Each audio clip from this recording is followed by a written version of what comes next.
I am harboring a terrifying family secret. I was born into a wealthy family and never wanted for anything. But inside our home, there was always a suffocating feeling, the feeling of being watched and controlled. The person behind that feeling was my father. My parents divorced when I was 10. I stayed with my dad, and my mom started a new family of her own. My father never screamed or hit me. He rarely even raised his voice, but his eyes always made me feel like I was standing in a courtroom. To him, everything had to be perfect. There were no exceptions. Then one day, I found the answer to everything in an old diary. It was hidden deep inside a locked wooden box in the corner of the storage room. Next to it were several report cards with failing grades under the name Samson. The first few pages were filled with heavy, pressured notes. April 12th. Failed another class. Dad will kill me if he finds out I'm off the school roster.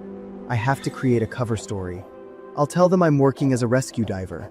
My parents seem so proud. I'm safe for now. May 20th. I took it even further. I told them I got a job at SpaceX. Mom cried tears of joy. I shouldn't have done it, but I can't turn back now. As the diary went on, it stopped being a journal and turned into a plan to destroy himself just to escape reality. The start date for the fake job is coming up. What do I do? Anything to avoid going to Florida for work. An accident. Falling down the stairs, a broken leg, a traumatic brain injury. I have to suffer something. Or everything. The worse it is, the more they will pity me. Samson's mental state began to turn extreme and hateful when things didn't go his way. The handwriting became a jagged scrawl, tearing into the paper. He found out. He called me a failure and a disgrace. He gave me an ultimatum. I have to confess the truth to everyone next week. No! I would rather lose everything than be humiliated. If they aren't here anymore, the secret stays a secret forever. That's it. I have to make them all disappear. The next page horrified me. Samson had outlined a meticulous process to wipe out his family, writing about it with great pride. A small dose every day. It's very hard to detect. Then, once the chemicals have built up, it will look like a natural stroke. No one would ever suspect a son with a brain injury sitting in a wheelchair. And then, the last line of that chapter was very short, but it haunts me to this day. They both died in the same week, finally free. I sat in silence for a very long time, because Samson, the owner of this diary, is my father. According to what I heard from adults growing up, my paternal grandparents died early from food poisoning combined with underlying health issues. The police found no signs of foul play.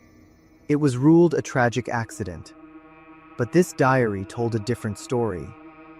After their deaths, my father inherited the entire estate and the insurance money. He got married, and then he had me. I started thinking back on everything from my childhood through my adult years. The way my father checked my grades every single day. He never trusted my word. He always demanded proof. I once caught him reading my text messages while I was asleep. He never admitted to it. Every relationship I had also had to be clearly reported to him. I used to think it was just overprotective control. Now I understand it was fear. My father is terrified that I will become the version of him from years ago. A liar, a failure, someone willing to do terrible things to protect a facade. He only trusts himself and his absolute control. My father always replaces every spice and seasoning in the kitchen on a fixed cycle. He always prepares the food himself whenever he can. And he especially hates it when other people touch his drinks. It isn't just him being a perfectionist like I once thought. It is the obsession of a man living with his own crimes. Since reading that diary, I can't look at my father the same way. I haven't told anyone this secret. Keeping quiet is a heavy burden. Even though he committed a horrific crime, he is still my father. It happened so long ago that digging it up would only leave us in ruins. I have accepted that I will continue to live this controlled life for now. but I am determined to live honestly. No covers, no disguises. I will work hard to earn my own way, and then I will leave this house as soon as I can.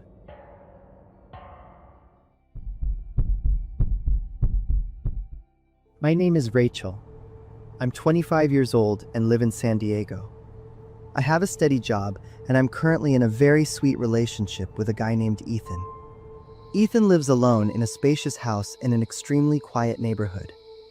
As our relationship grew more serious, I started visiting him on weekends, and eventually I began staying over more often. However, right from those first few nights, I felt like something was wrong. You know that feeling when you just know someone is staring at you even though your eyes are closed? It was exactly like that. It was most intense when Ethan and I were being intimate. I always felt like I was being watched in a sick, voyeuristic way. Several times, I would jump and instinctively push Ethan away because, out of the corner of my eye, I swore I saw a dark silhouette standing in the corner of the room. But every time I turned on the light to look closer, no one was there. Ethan asked me if I was okay many times, but I always told him it was nothing. I just didn't know how to explain it to him. I've always been a heavy sleeper. At my own apartment, I drift off in minutes. But every time I stayed at Ethan's, my body refused to rest. I would toss and turn for hours, then wake up suddenly in the middle of the night for no reason. Sometimes I'd wake up with my heart racing and my body ice cold, but I could never remember what I'd been dreaming about. The house was dead silent at night, but that silence only made me more restless. It all came to a head one night around 3 in the morning while Ethan was fast asleep. I looked around the room and gasped when I saw a figure flicker past. I couldn't see a face, but the shape was definitely that of a woman. I froze for a few seconds before shaking Ethan awake. At that point, I could only come to one conclusion. Ethan was hiding someone. Maybe it was another woman. Maybe she had a key, or maybe she was sneaking in whenever I wasn't around. Ethan insisted he only loved me. To prove it, he turned on every light in the house and walked me through every room to check. There was no one. There were no signs of a break-in. Ethan wasn't annoyed at all. He comforted me and even mentioned he would renovate the house so I would feel more comfortable. I was touched and figured I was just overthinking everything. But over the following days, things got much worse. I started hearing a woman's laughter at night. The first time it happened, it was so faint and disappeared so fast that I thought I'd imagined it. But after that, it became clearer and more frequent. It was a high-pitched, broken sound, partly excited, partly painful, and definitely female. I didn't tell Ethan because I was starting to doubt my own sanity. I figured sleep deprivation was causing a mental breakdown and making me hallucinate. Then, one night, I woke up to that sound again. This time, it was coming from the backyard. Without turning on the lights, I quietly slipped out of bed and crept down the hallway to the back door. The laughing continued, sometimes stopping, sometimes erupting into trembling fits. I unlocked the inner glass door but kept the outer iron security gate locked tight. Peering through the narrow gaps between the bars, I looked out into the yard. I went numb. Right on the other side of the gate leading to the back alley, a girl was crouching on the ground. She was bone-thin, her hair was matted to her face, and her skin was a ghostly pale white that stood out in the dark. The most horrific part was that she was biting her own fingers. I saw her teeth sink deep into her flesh, and then she used her other hand to rip away small pieces of herself, tossing them into the yard. Blood was streaming down her wrists, but she had a look of pure delight on her face. Sensing my presence, she stopped. She slowly lifted her head and looked directly at me through the bars. Her smile grew wider, and her eyes lit up with excitement. She crawled closer to the gate and in a distorted voice begged me to let her in. Please let me in. I want to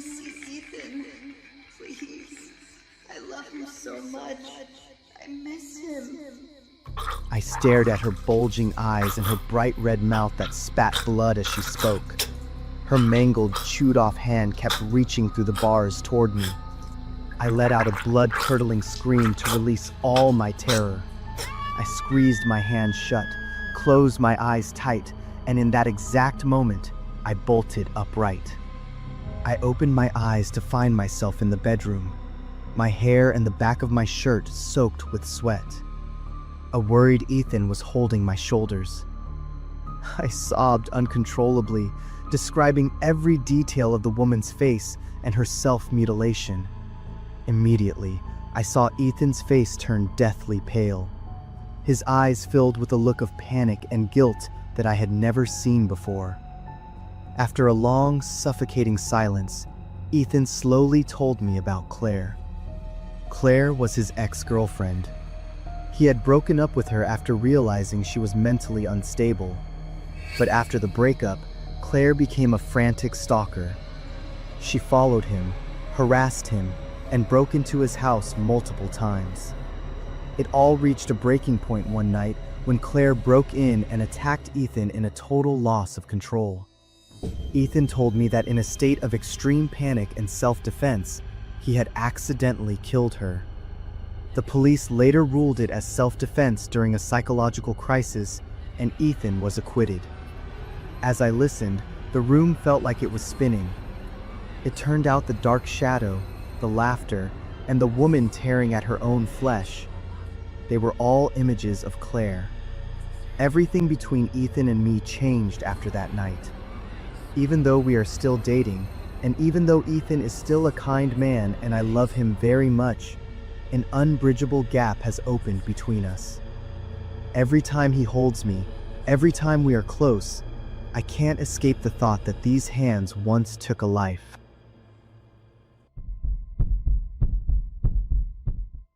My name is Laura, and I work in marketing for a media company in Denver, Colorado.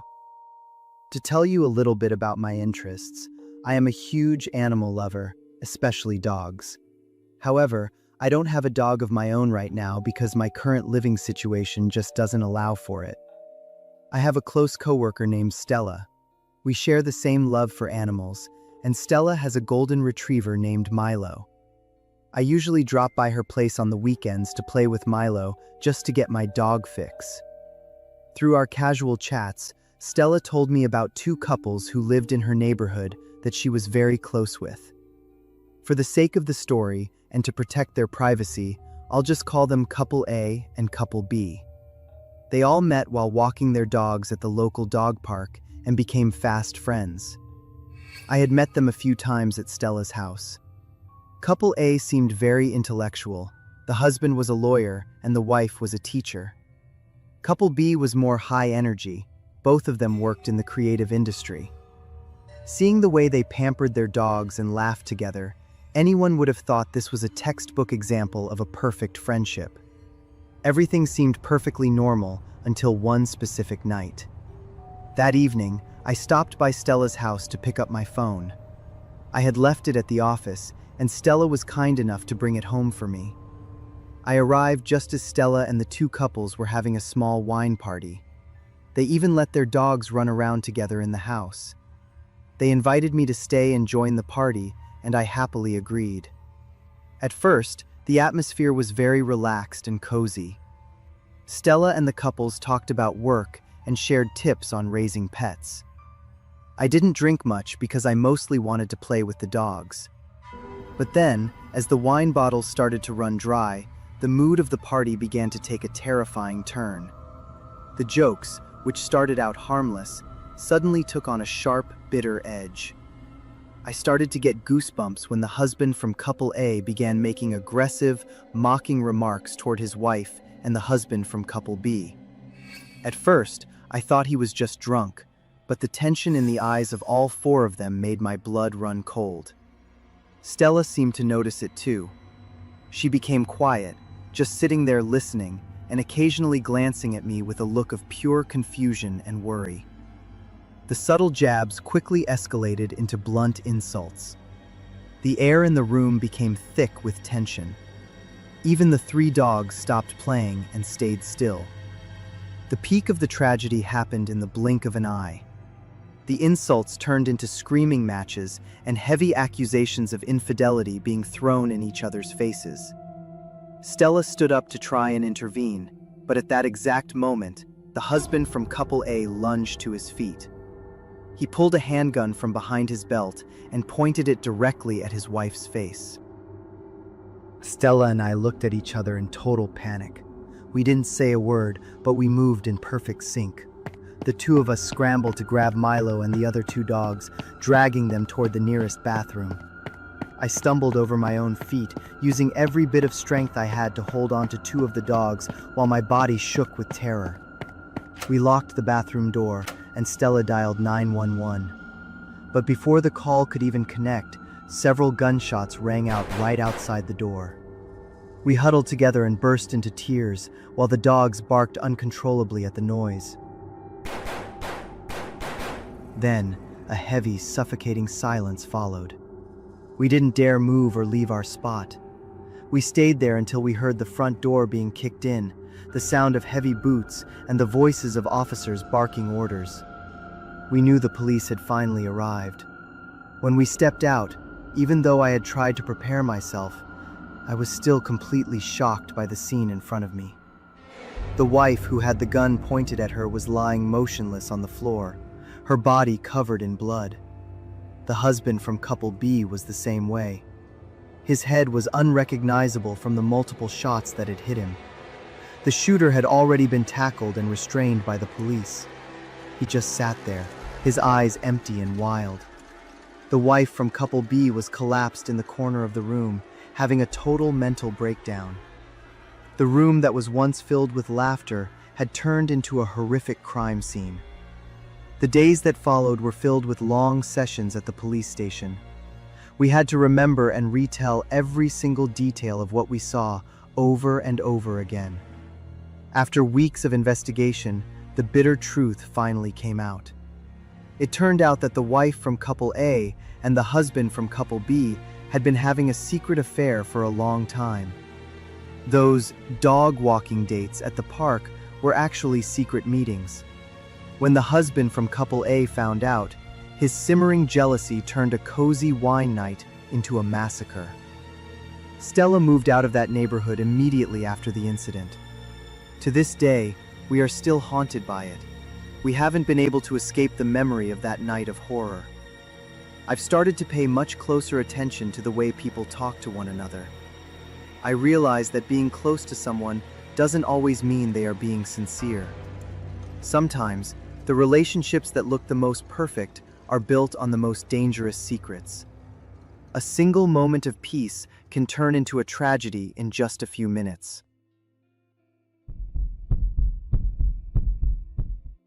I've been a child therapist for 15 years now. Every day, I sit across from kids and remind them about the consequences of reckless games. I tell them that one careless second can change everything, but I never tell them why I know that. The summer I was 8 years old, my family lived in a small wooden house on the outskirts of town. My mom was busy with her tomato patch in the backyard. My 6-year-old sister, Nemi, and I were inseparable all day. She followed me like a shadow and treated me like the standard for everything. Every week, we watched WWE on TV. Nemi loved the wrestler The Undertaker the most. She imitated every single move perfectly. I would laugh and usually say the whole thing was silly. That afternoon, Mom was out in the garden. Nemi and I were sprawled out on the living room floor. Nemi said she wanted to play with me. "You be the Undertaker, Lyra. I want to get knocked down." Usually we'd switch roles, and I'd be the one getting knocked down. But Nemi's suggestion that day actually sounded fun to me. We sneaked up to our bedroom to play, so Mom wouldn't know. If she knew, she definitely wouldn't let us play wrestling. I grabbed Nemi's collar and lifted her high. Nemi was light. I raised her easily. She giggled, her feet kicking wildly in the air. But as I went to set her down, I lost my grip. Nemi fell very fast, and I couldn't catch her in time. A pretty loud crack sound came as Nemi's head hit the floor. Nemi lay still.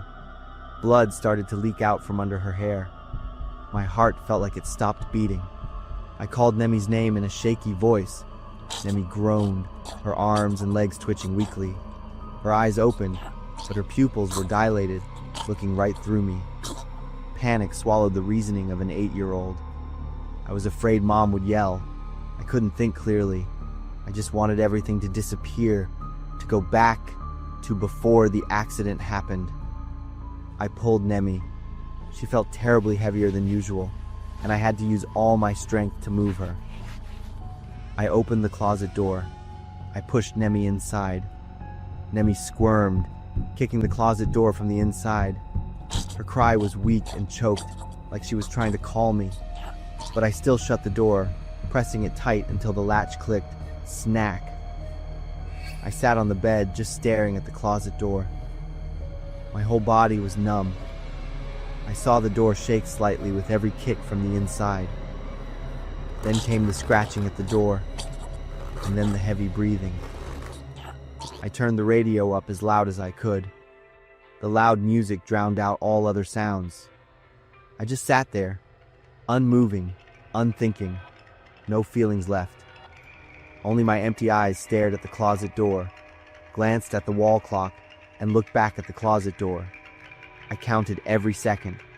Finally, everything went silent. I don't know how long passed, but Mom's voice came from downstairs. Her voice sounded worried. She called again, her tone more strained. Lyra, Nemi, where are you? I heard Mom's footsteps running around the house searching. Her calls grew more panicked when we didn't answer. Then the heavy, hurried footsteps came up the stairs. I was still sitting there looking at the closet door, not moving. The bedroom door opened. Mom walked in, her face flushed with worry. She stopped when she saw me sitting on the bed, staring at the closet. Her eyes shifted down to the floor, where a trail of dark red blood stretched from the middle of the room to the closet door. Lyra, what's wrong? Where is Nemi? Mom's voice trembled. I didn't answer. My lips moved, but no sound came out. I just kept looking at the closet door. Mom rushed to the closet, her hands shaking as she pulled the door open. Nemi was curled up inside, the blood now dry and stiff in her hair. Her head was tilted unnaturally, like her neck was broken. Mom screamed, pulled Nemi out, and hugged her tight. Then came the police, the ambulance, and a lot of questions. I sat on the sofa, clutching my teddy bear, my eyes fixed on the floor.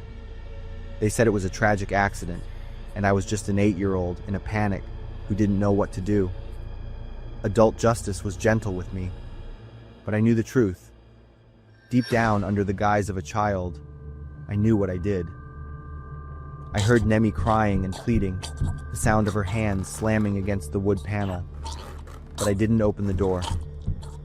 I left her alone in the suffocating darkness, with the wound on her head still bleeding, and I locked that door myself. I was sent to a juvenile facility afterward. They said it was an accident, so I wasn't held for long, but I still don't feel innocent. Now I spend my life helping other children stay safe, to make sure no child has to go through what Nemi went through. Every night, I hear the closet door shaking and rattling in the dark. I open my eyes.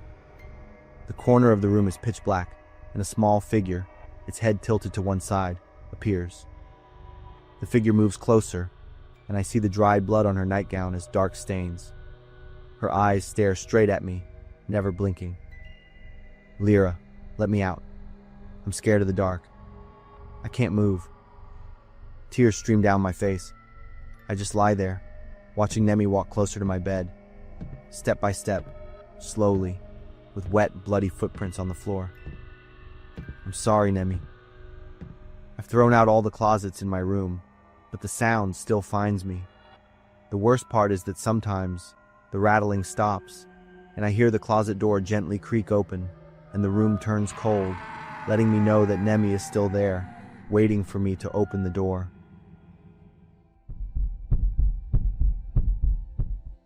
"14 years have passed since that fateful night on the squid boat. It was a horrific event that took the life of my best friend, Tyler. It left me with a dark secret that I have cowardly hidden for half my life. Tyler and I grew up together in a small coastal town. When I hit my 20s, a series of reckless decisions caused me to lose all my money. My failed investments led to debt, constant pressure, and eventually a long spiral into depression. I had zero motivation to keep going. Tyler was the one who pulled me out of the gutter. He had been working on a commercial squid fishing boat for a while and invited me to join the crew. I thought it was a good way to start over. I hoped that being out on the open waves would help clear my head. The ship we worked on was about 100 feet long, which was big enough for a crew of 12. There were 5 Americans, including me and Tyler, and 7 migrant workers, mostly from Mexico and the Philippines. My initial thoughts about a fresh start were completely wrong. Life on that boat was brutal. We worked grueling shifts, barely slept, ate standing up, and had almost zero privacy. The hardest part wasn't the physical labor, it was the mental toll. The cramped spaces and long months at sea, combined with language barriers and cultural differences, made tension build up fast. It was always worst on the last day of a trip. Everyone was exhausted but pushing to finish before hitting the docks. That was when tempers usually exploded. The incident happened during my second year on the boat. It was the final day of the fishing trip. The atmosphere on deck was heavier than usual. Everyone was worn out, but no one dared to slow down. In the middle of our shift, Tyler suddenly grabbed his stomach. He said he needed to use the restroom and asked one of the Mexican workers to cover his spot. Tyler was gone for nearly an hour. Being down one man meant the workload became twice as heavy for everyone else. I noticed the Mexican worker was furious. He was slamming his tools down and staring intensely at the bathroom door.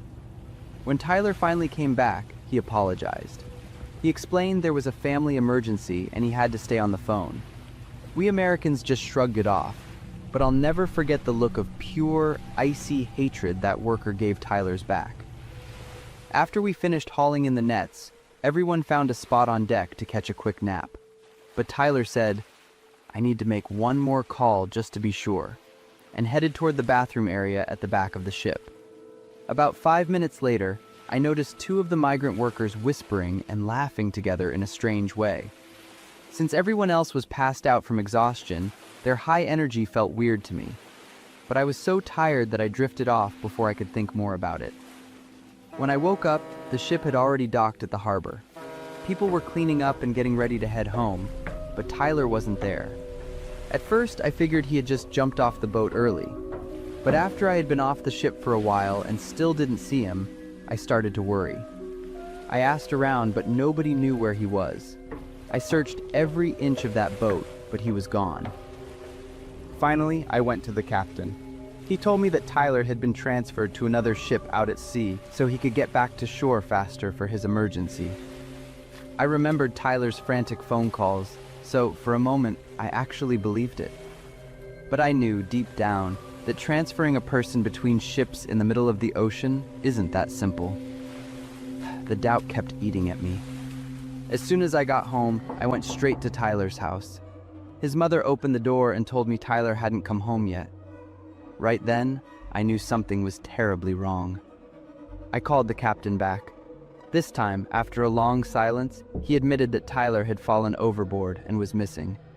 He claimed it was an accident that happened when no one was looking. Immediately after, he told me to stay quiet. He said the company would take care of Tyler's family with a payout, as long as the incident was reported as a simple accident. The way he spoke made it clear, if I didn't cooperate, there would be consequences for me too. I didn't say yes, but I didn't say no either. I was terrified of losing my job, and terrified of being dragged into a legal nightmare, so I stayed silent. The case was filed as an accidental fall at sea and was quickly closed. The sight of Tyler's mother's grief and despair at his funeral is something that will haunt me until the day I die. A while later, through the broken English of a Filipino crewmate, I learned the real source of the hatred. It turned out Tyler had discovered his wife was having an affair with that Mexican worker after inviting the guy over for dinner once. Since then, Tyler hadn't confronted him directly. Instead, he used his seniority to mess with the guy, constantly faking illness to dump the heaviest, dirtiest jobs on him. On that final day, Tyler disappearing into the bathroom for an hour was the breaking point for the migrant workers, who already felt discriminated against. Putting all the pieces together, I am certain there was no slip and fall. An experienced fisherman like Tyler wouldn't just fall overboard in calm weather. It's almost certain that while Tyler was at the back of the boat, that worker and his friends ambushed him and threw him into the ocean. I also believe the captain knew exactly what happened. He chose to cover it up to avoid legal trouble for the ship and the company. And I chose to say nothing. I quit the job a year after Tyler died. I couldn't take it anymore. Every time I closed my eyes, I thought of him and imagined the moment he was thrown into the dark water.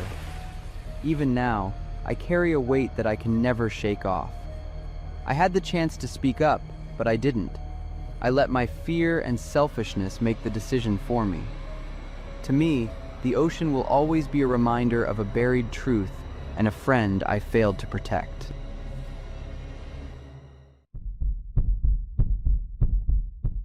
I'm Frank.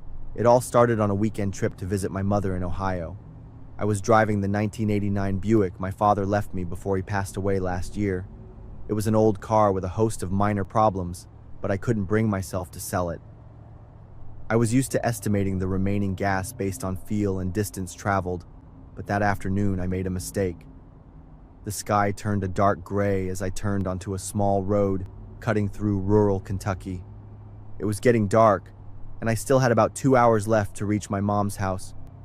The gas gauge showed a quarter tank left, but when the car started sputtering, I knew I'd miscalculated. No, no, no, I mumbled, as the Buick coughed and died in the middle of the deserted road. I coasted to the shoulder, trying to restart it several times, but it was no use. I looked around.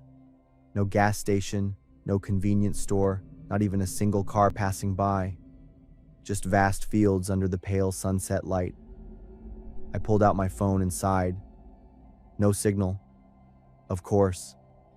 Maybe this is why I usually avoided back roads, but the GPS had shown this as the best shortcut, and I hadn't thought it through. The sun was sinking below the horizon, and I knew I didn't want to be stranded here when night fell completely. In the distance, I saw a faint light from a house, maybe half a mile away, set back off a small dirt path. It was the only sign of life in this desolate area. I hesitated for a moment before deciding to walk there. Maybe the owner would let me borrow a phone or spare some gas to get back to the nearest town. As I got closer to the house, I started realizing it wasn't what I thought. It was an old farmhouse-style house with a wide porch and faded paint. Everything looked a bit neglected. Tall grass, a cracked window patched with tape, and the porch cluttered with old items. But there were lights on, meaning someone was there. As I stepped onto the porch, I heard a strange sound coming from the side of the house, a sound like weak moans and anxious, heavy breathing. I stopped, feeling a chill run down my spine. I was considering what to do when the door swung open. I flinched, taking a step back. A tall, thin man stood in the doorway. He looked to be in his late 40s, with messy brown hair and deep-set, tired eyes. "Can I help you?" he asked, his voice low and hoarse. The way he stood blocking the door, as if he didn't want me looking inside. "Sorry to bother you. My car ran out of gas down the road. I was wondering if I could borrow your phone, or maybe spare a little gas if you have any." The man studied me intently, his eyes sizing me up from head to toe. Something wasn't right about his gaze. It was too tense and wary. "I don't have spare gas. Phone line's been down since the storm last week. Cell service doesn't reach out here either." Before I knew how to react to the man's refusal, the strange noise suddenly came again from the side of the house, sounding like pained moans and muffled sounds. Seeing this, the man immediately shifted his stance, clearly trying to distract me. "What's that noise?" I asked. unable to suppress my curiosity. His face tightened for a moment before relaxing into a forced smile. "Ah, that's my old dog. Hurt his leg, and I've got him penned up on the back porch so he doesn't hurt himself more. Just gave him some pain medicine." The explanation sounded plausible, but the sound didn't resemble a dog. But I wasn't sure anymore. "How far is the nearest town?" I asked. "Graysville is about 10 miles in the direction you were heading. There's a gas station there." I thanked him and turned away with some curiosity, trying to glance inside the house again, but saw nothing clearly. I took a few steps down the path, then stopped, pretending to check my phone. In the corner of my eye, I saw he was still standing there, watching. Instead of going back to the car, I quietly circled around to the side of the house where I had heard the strange sound. It was almost completely dark now. I moved very quietly, trying not to make any noise. There was a small ground floor window, partly obscured by wild bushes. As I got closer, the sound became clearer. It wasn't a dog. It was a human voice, a woman's voice, weak and terrified. "Help! Help!" I stood frozen, unable to believe my ears. I moved closer to the window. All I could see was a dark room with dim light. "Is anyone there?" I whispered, loud enough for someone inside to hear. "Please," the voice replied, so weak I could barely hear it. "Help me. He'll be back." I tried to open the window, but it was locked tight. For a split second, I saw a face pressed against the glass, a woman with wide, terrified eyes and bloody lips. Before I could say anything more, the window slammed shut and the curtain was pulled down from inside. I heard noises from inside the house like someone moving quickly. I hurried back to the road, heart racing, trying not to look back. What should I do? I had no way to contact the police. I was stuck in the middle of nowhere with a potentially dangerous man and a woman needing help. I needed to find cell signal. I climbed onto the roof of my car and held my phone up high. One weak bar of signal appeared. Just one bar, but maybe enough to call 911. I dialed the number with trembling fingers. The dispatcher's choppy voice came through after a few beeps. "I need to report an emergency," I said quickly, afraid the call might drop at any moment. "I think someone is being held hostage at a farmhouse on State Route 8, about 10 miles from Graysville." I heard cries for help and saw an injured woman. I continued describing as many details as possible: the house's appearance, the man, what I had heard and seen. Just as I finished, the call dropped. I tried calling back, but there was no signal anymore. What now? I couldn't go back to that house, but I couldn't just abandon that woman either.